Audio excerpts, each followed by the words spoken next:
సహాయం ఏంది, నీ బోనస్ ఏంది, వాళ్ళకి 4 రూపాయలు ఎక్కువ ఇస్తే పోతారా? ఎటువంటి పంటలు మన దేశంలో మార్కెట్ బాగుంటుంది, మన జనాభానే పెద్ద మార్కెట్. ఇట్లా ఒక ప్రణాళిక చేసి మెల్లమెల్లగా మనము వీలైనంత వరకు పంట మార్పిడి కార్యక్రమం కానీ ఇవన్నీ చేసుకుంటే రైతులకు చెప్తున్నాను, నువ్వు ఇచ్చే ఎంఎస్పీల కన్నా మీరిచ్చే పైసల కన్నా వివిధ పంటలకి 4 ఇంతలు ఎక్కువ మార్కెట్లోనే వస్తాయా?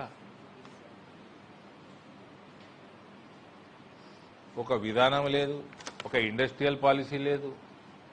ఏమన్నా అంటే రాజకీయాలు ఎట్లా చేస్తారంటే ఈ మధ్య బీసీల మీద ప్రేమ చూపించేస్తున్నారు. ఓడు చూపిస్తున్నాడు, బీసీల ఫీ రీఎంబర్స్మెంట్ బంద్ చేసినోడు చూపిస్తున్నాడు.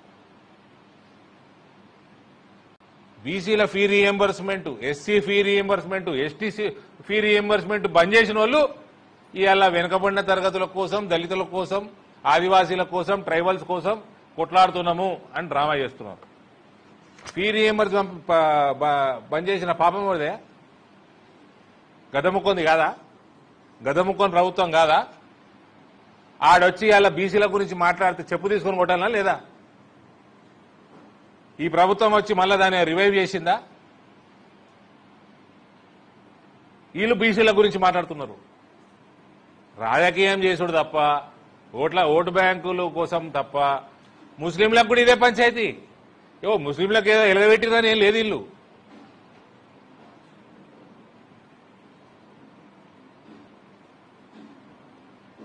ఆరోగ్య బీమా లేదు, ఫసల్ బీమా లేదు, ఫీ రీఎంబర్స్మెంట్ లేవు, నోటిఫికేషన్లు లేవు, చదువు చెప్పనీకి ఫీజు ఇయ్యరు, చదువుకున్నోనికి ఉద్యోగం ఇయ్యరు.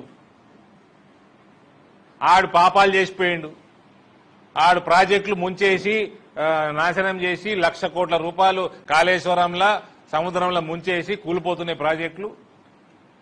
ఎన్నడో కెనాల్ కట్టింది లేదు, లిఫ్టు పంపు గివే. అందులో పైసలు వేసుకపోవాలి. 1000 ఎకరాలు పెరిగింది లేదు ఆయకట్టు. మళ్ళా ఈ మొనగాడు వచ్చి మా ముత్తాత పోలీస్ పటేల్, మా తాత పోలీస్ పటేల్, మా నాయన పోలీస్ పటేల్, నేను వచ్చి నా పోలీస్ పటేల్ గిరి చూపిస్తా అని ఏం గిరి చూపిస్తున్నావయ్యా? నువ్వు కేసీఆర్ గులాం గిరి చూపిస్తున్నావు. ఇలాంటి వరకు నువ్వు కేసీఆర్ మీద ఎఫ్ఐఆర్ లేదు, కేటీఆర్ మీద లేదు. నువ్వు వేసుకున్న ఘోష్ కమిటీ నీకు రిపోర్ట్ ఇచ్చిపోయింది దాని దొంగలని. నీకు ఫోన్ ట్యాపింగ్ మీద ముందు పోవు, డ్రగ్స్ కేసుల మీద ముందుకు పోవు, వాళ్ళు చేసిన రియల్ ఎస్టేట్ స్కామ్ల ముందుకు పోవు. ఏమైనా నీ పోలీస్ పటేల్ గిరి?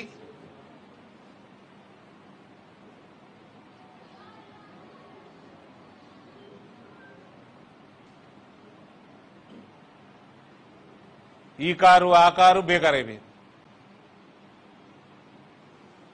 ఈయన car Revanth car, KCR car ములాఖాత్ అయినాయి.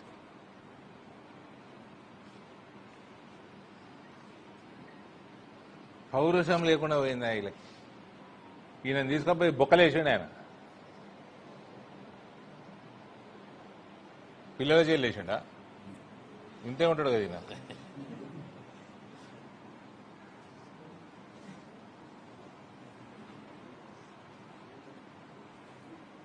అంత వేసినా కూడా యాదికి లేదా? పౌరుషం ఏమాయ చచ్చిపోయిందా పోలీస్ పటేల్? ఇది పరిస్థితి. ఇలా రైతుల గోసవడినాలే ఎవరు చూసుకోవాలి?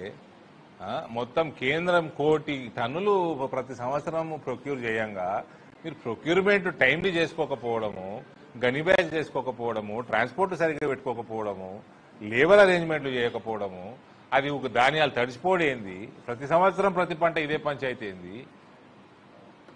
నిజామాబాద్ మార్కెట్ యార్డ్లో పైసలు ఎక్కువ వస్తాయి. ఆడు పోయిన పాపాత్ముడు ఆ పైసలన్నీ ప్రతి సంవత్సరం మార్కెట్ యార్డ్కి వెళ్ళి సిరిసిల్లాకి, సిద్దిపేటకి ట్రాన్స్ఫర్ పైసలు. అయ్యా సొమ్మారా? పసుపు రైతుల సొమ్మది.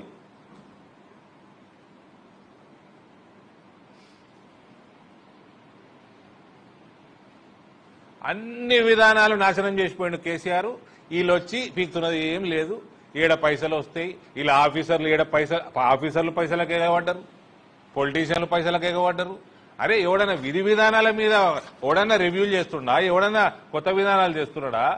మార్చుకుందామా? ఎట్లా రైతాంగం ఫ్యూచర్ ఏంది?